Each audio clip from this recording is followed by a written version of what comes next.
All right, we are live here with a Schloss rant. This is part two of Schloss rant number 62. We told you we'd be back after the break. Now we're going to get into, again, what I've teased for a couple different episodes here, and that is the Major League Baseball Hall of Fame. And I think the writers who actually get to vote on this, their ballot is due, I believe, on the 31st. So I'm going to give you the players that I am inducting, and then we'll also talk about some of the players that I am not inducting and why I just couldn't quite get there. All right, let's start off with the first player that I'm putting in. And this one's going to be controversial right away. Bobby Abreu.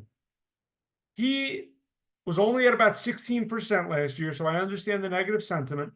He's polling at about 18.4% of the writers that have publicized their ballots, and this was current as of about a day ago. But again, some of these voters are absolute clowns, and they don't always watch all the games. Maybe they didn't cover these players particularly close, because remember, these are the same guys that don't have Albert Bell in the Hall of Fame, that didn't even have Carlos Delgado last one ballot. And if you remember from the summer, one of my rants, I screamed about these two in particular, the fact that they're not in, and with Delgado, the fact he didn't even make it past one ballot, despite his 929 slugging or OPS. And again, when you put in Scott Rowland last year, you totally changed what I consider the vibe, the aura, and the standards for the Hall of Fame. And even to a lesser extent, what that Veterans Committee did with Harold Baines. And you could say the Veterans Committee, they got it right with Fred McGriff earlier this year. But when the regular voters of the baseball writers who were primarily writing for newspapers 25 years ago put in Scott Rowland, then you know what? You give me the opportunity, as someone who's not officially voting for this, but as someone who has a platform, albeit a small platform here on Spotify with the podcast, to put in guys like Bobby Abreu. With that in mind, let me give you some key statistics about Bobby Abreu. He's one of only two players in Major League history, along with Barry Bonds, with at least 1,400 runs scored, 1,400 walks, 1,300 RBIs, and 400 stolen bases. One of two guys. That's versatile. That means this guy could run the bases. He could take a walk. He had a keen eye. And we know how important taking walks are nowadays. And he drove in over 1,300 runs, which is nothing, not too shabby. And I understand that the Hall of Fame kind of discriminates against outfielders who don't hit for a lot of power. I understand the 288 home runs. I get it.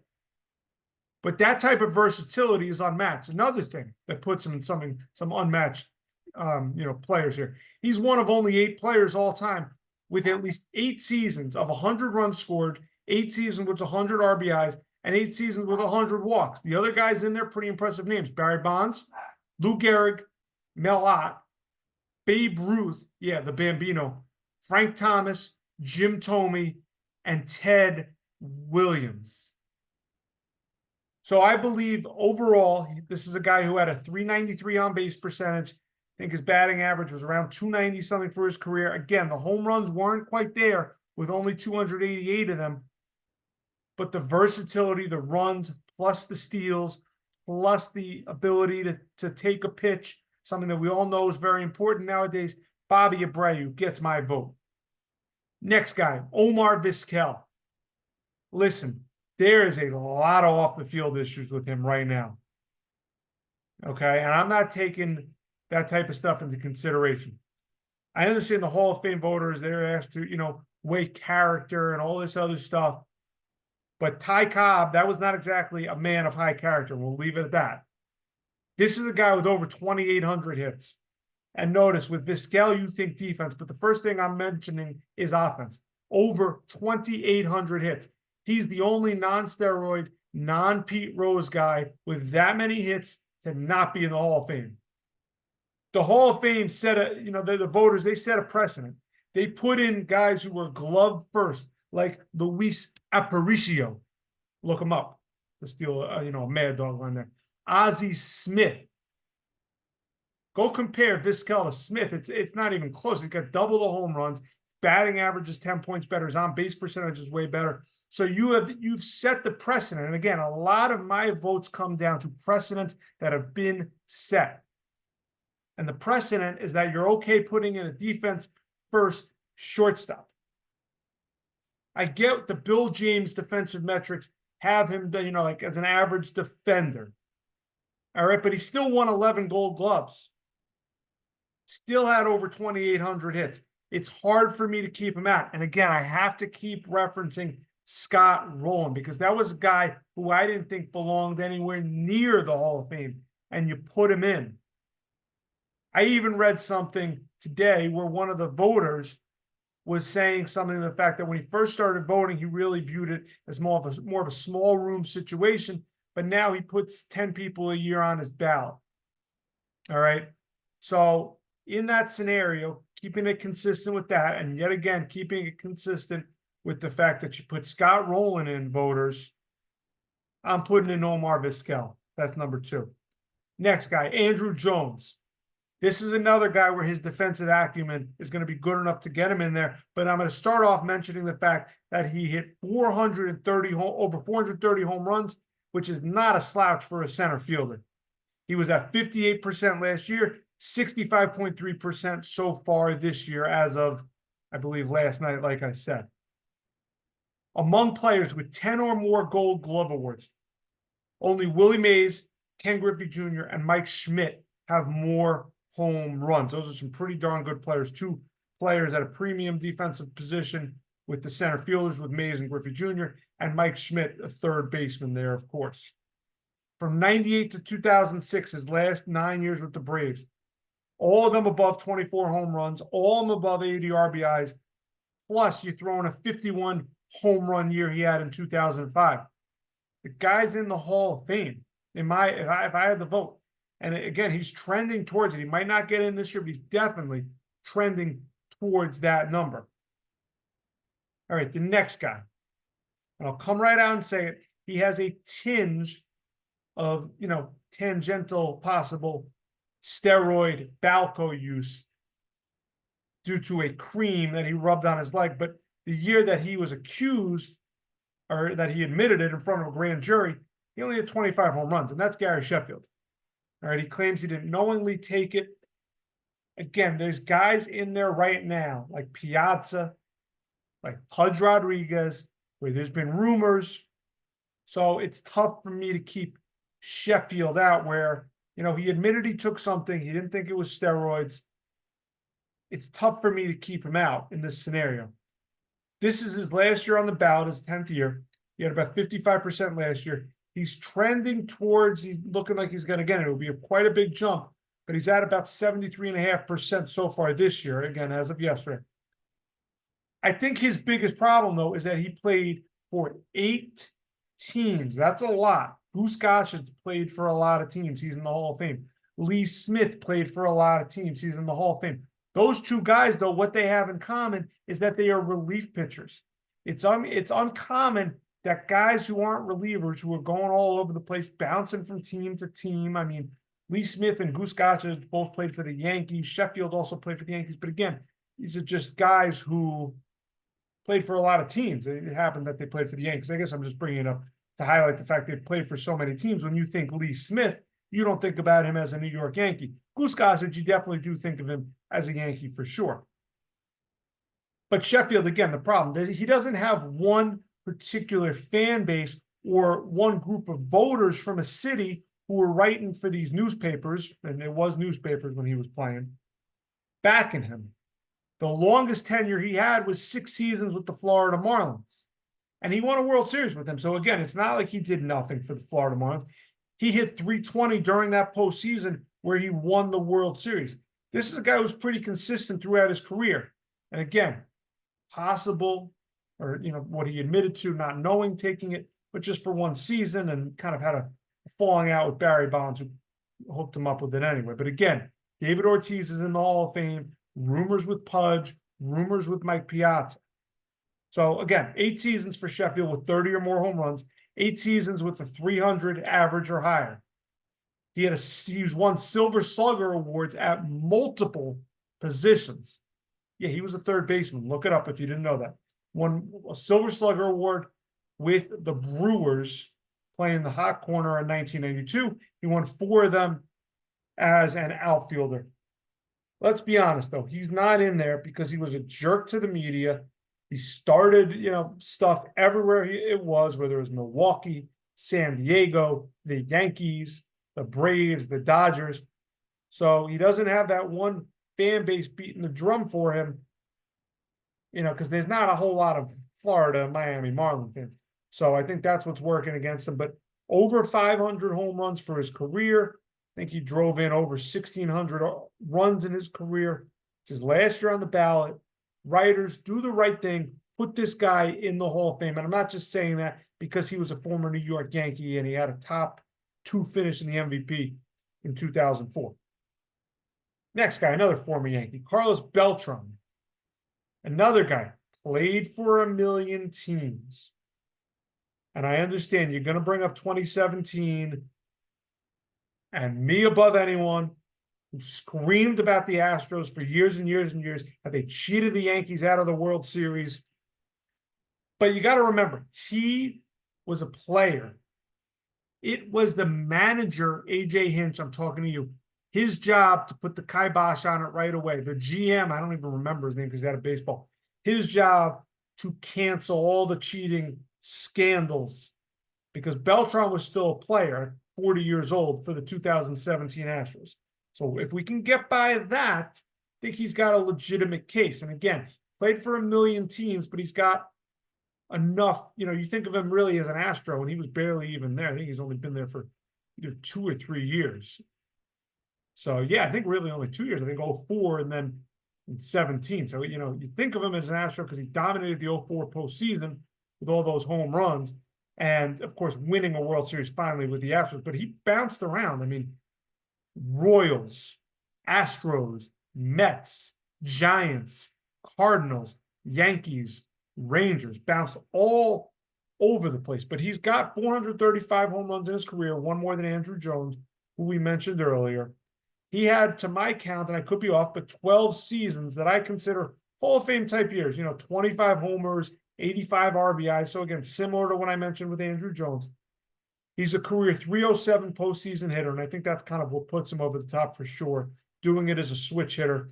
And that 307 number even includes 3 for 20 in that infamous 2017 postseason when he was 40 years old. Still had a 307 average with 20 at-bats, counting against that as a 40-year-old. Of anyone with 300 or more steals, he stole them at over an 86% clip, the highest ever of anyone, like I said, with over 300 steals. It's not like a guy who's got 2 attempts and he swiped them all, whether it's a pitcher or something like that, or a guy with a cup of coffee in the major leagues. And he's only one of 4 players in the history with at least 1,500 runs scored, 2,700 hits, 400 home runs, and 300 steals, along with Barry Bonds, Willie Mays, and Alex Rodriguez. And for good measure, he's got the 25th most extra base hits of all time. So I think you combine the combination of speed, power, driving in runs, and being a really, really elite postseason performer with that 307 average. I think that's a guy that I'm putting in the Hall of Fame. All right, the next guys. There's 3 of them I'm kind of grouping together because I think that they're getting in no matter what. I don't have the numbers on Beltran on his percentages. It's, of course, his first year on the ballot. So anything would be unofficial based on what he's trending. But I believe he's trending somewhere in that 60 to 70% range. So I think he'll get in probably 2 eventually, even if it's not this year. But the next 3 guys we're going to kind of group together because I think they're getting in. Adrian Beltre, Todd Helton, and Joe Mauer. Let's just get to Beltre real quick. 477 home runs, 3,000 hits. I'm voting him in. That's not even a question. Doing it at third base, which I believe is the position where there's the least number of Hall of Famers. So Adrian Beltre is in for me. We'll do Joe Mauer next, a little out of order here.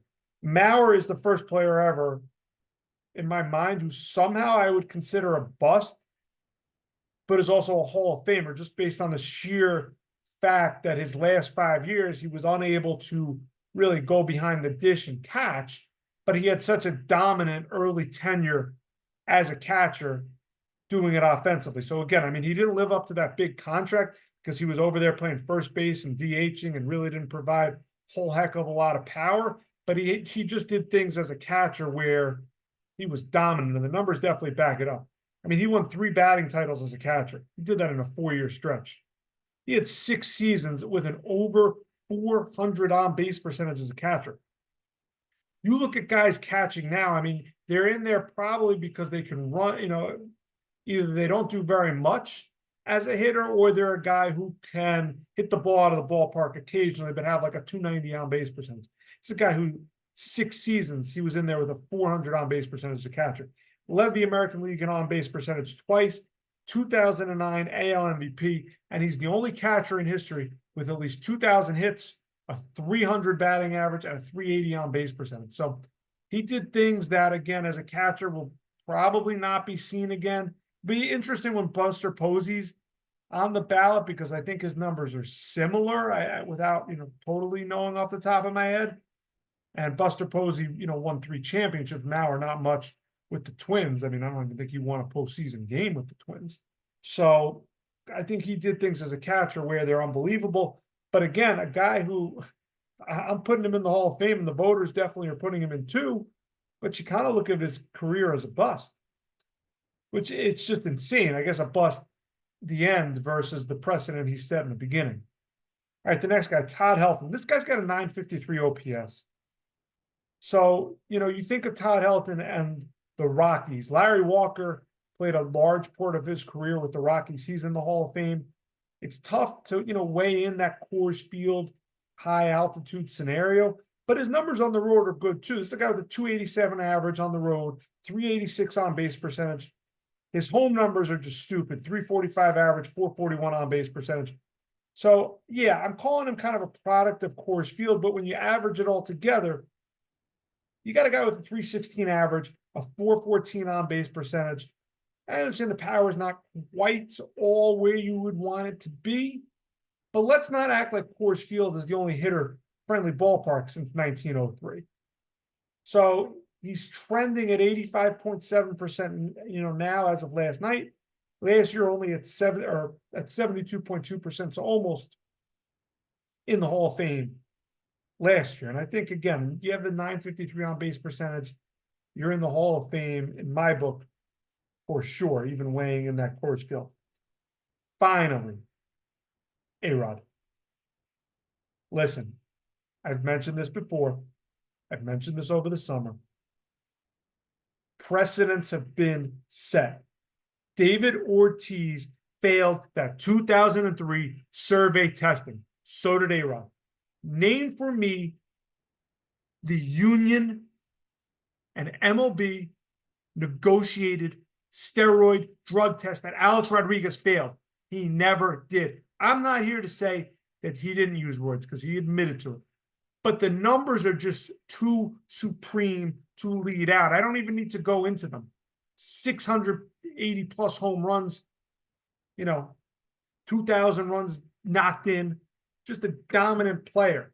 You can't ignore some of these steroid guys. And I'm leaving Manny Ramirez out. And I'm leaving him out because of the fact that he did fail one of these union negotiated drug tests in 2011. A-Rod did not. I understand in 2013, he was found with, Yuri Scurry, his cousin, with the, Biogenesis Labs. I get it. I do. But somehow he never failed an agreed upon drug test between Major League Baseball and the Major League Baseball Players Association. And you might say, Schloss, you're a Yankee fan, you're a big time Yankee guy, which I am. There's no denying that. But it's hard to keep these guys out. And I understand I didn't have a podcast. We weren't doing any of these, videos and podcasts when Bonds was on the ballot, when Clemens was on the ballot. But the Hall of Fame is a museum. And I haven't been there in over 10 years, but the last time I checked, it's a museum. It's tough to tell the story of baseball without Alex Rodriguez. Put him in the Veterans Committee. I hope that they do the right thing. Put Clemens in. Put Bonds in. It's meant to tell the story. I've been okay with the Bob Costas solution to this and make a wing for these guys who have either admitted or accused of using steroids, because again, the Hall of Fame is meant to be a museum, meant to show some of the greatest players. And A-Rod, without a doubt, is one of those greatest players. He belongs in the Hall of Fame. Steroids, we understand, but do the right thing. How do you know for sure also? This is the other argument I make with steroids. How do you know for sure who was and wasn't doing it? And that's why I have no problem leaving off Manny Ramirez, because he did fail a negotiated test with the Players Union and Major League Baseball. But before that, you don't know exactly who was and who wasn't. So put A-Rod in, do the right thing. Now, some guys that I'm not putting in, I'm not big on relief pitchers. And I understand that Billy Wagner is trending very close. I think he's like at about 70% of the ballots that are out there right now. He was at 68.1% last year. He's in his 9th year on the ballot. He might get in. He probably will get in either this year or next. I was impressed with watching Billy Wagner, and he played for the Mets. So it's not like I never saw him growing up in New York. I'm just, for me, with relievers, it's Mariano and Hoffman, who was, a compiler, but still pretty darn good. Another guy who I believe he's in his first year on the ballot, who I'm not putting in. No, he's in his second. I'm sorry. It's Francisco Rodriguez, only 11% K-Rod. Not putting him in. Chase Utley, I think, would be a guy who I'd do a little more digging, because I know he was dominant at times. Same thing with his Phillies teammate, Jimmy Rollins. I mean, a guy that I don't understand that has 10.8% last year, and I think he's got more than that this year, is Mark Burley.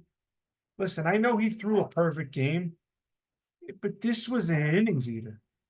I never once watched a Mark Burley start and said, I'm watching a Hall of Fame pitcher. No way.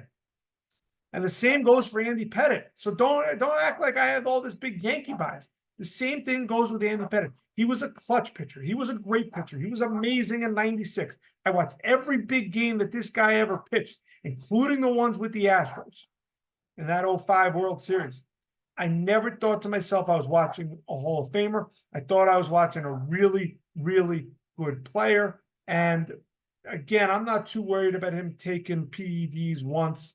That's not why I'm keeping him out. I just don't think his numbers, and I think he's got like a 3.8 career ERA. It's not a Hall of Famer for me. Sorry.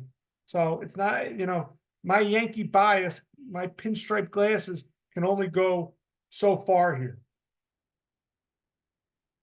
And then finally, another guy in his first year of eligibility, Bartolo Colon. Be interesting to see if he'll get on the ballot. David Wright's on the ballot too.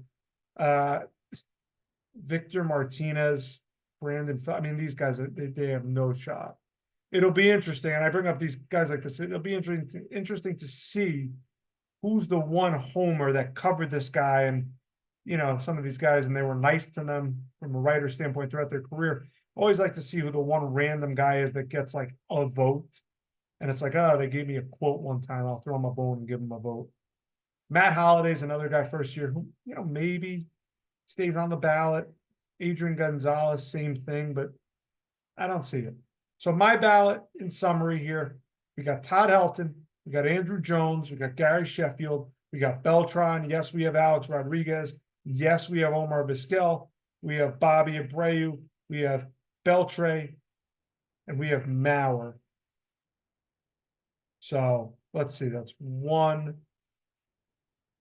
2, 3, 4, 5, 6, 7, 8, 9. I believe that's 9 guys that we have in. Yeah, 9 guys that we have in. So Helton, Andrew Jones, Sheffield, Beltran, A-Rod is 5, Vizquel is 6, Abreu is 7, Beltre is 8, Mauer is 9. Those are my 9 guys who I'm putting on my Hall of Fame ballot. All right, that is the end of the Schloss rant. Hope you enjoyed listening to my Baseball Hall of Fame ballot and the rest of the rant. We'll be back probably Saturday, get into some of these NFL picks and see where we stand with our predictions. Earlier in the year, our record has not been all that great recently. Did go 2-2-1 last week, which isn't good, but an improvement that I'll actually feel comfortable to make picks. All right.